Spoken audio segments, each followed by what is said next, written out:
Noéline a créé son entreprise il y a 5 ans. Ingénieure agroalimentaire de formation, elle importe de la vanille de Madagascar. Traçabilité des produits, respect de l'environnement, elle connaît personnellement tous les producteurs chez qui elle s'approvisionne. J'ai choisi ces producteurs-là et cette zone géographique-là parce que les producteurs ils sont très attachés à la façon dont on produit. C'est une méthode, méthode de production ancestrale avec la récolte bien respectée. Ensuite, l'échaudage, c'est très artisanal, là, jusqu'à séchage au soleil. Impossible de faire venir ses gousses autrement qu'en avion.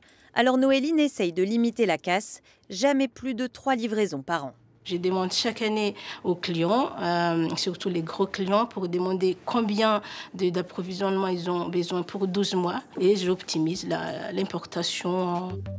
C'est grâce à ses préoccupations environnementales que Noéline a remporté plusieurs prix, notamment celui de l'entreprise innovante de l'École supérieure des agricultures d'Angers en 2021. Diplômées de cette école il y a 2 ans, Lucie et Charlotte ont elles aussi été accompagnées pour créer une entreprise engagée. Ici, c'est l'eau de cuisson des légumineuses qu'on a cuite, on garde l'eau de cuisson, et ce qui nous permet de faire un substitut fonctionnel à l'œuf. Et de la même façon qu'un œuf, en fait, on le monte en neige. Mousse au chocolat, lasagne, cake, les 2 ingénieurs veulent utiliser les légumineuses pour proposer aux professionnels de la restauration une alternative locale et végétale. Ça ressemble vraiment à de la viande. Oui, on est vraiment sur des légumineuses qui donnent justement cette texture et cette apparence qui permet aussi aux consommateurs de se projeter dans un univers de substituts aux protéines animales si on est dans cette utilisation ou alors plutôt dans des utilisations de farine. Ces idées innovantes, l'ESA a décidé de faire un pas de plus pour les soutenir en 2007. L'école crée alors un pôle entrepreneurial. Il y a 13 ans, elle lance même un concours pour financer des startups à impact. Rose, tu m'as dit ce matin qu'il y a un problème de levée des fonds et qu'un problème en fait juridique. Est-ce que tu peux nous expliquer pour voir comment on peut t'aider?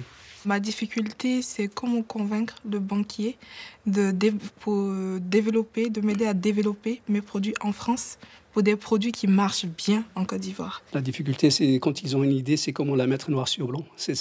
Donc c'est la première étape. Et c'est très facile pour eux de venir voir leurs profs que d'aller contacter directement des banques.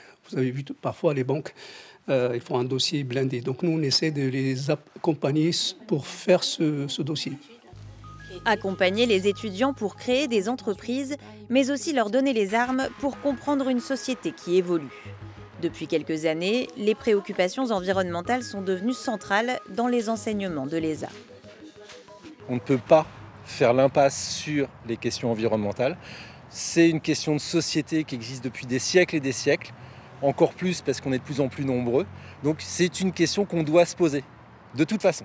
Eux, en fonction de leur système de valeurs et de ce qu'ils en font, c'est à eux de choisir finalement aussi la voie qu'ils vont préférer. On les arme et on les outille, ils ne pourront pas dire qu'ils ne savaient pas, quoi.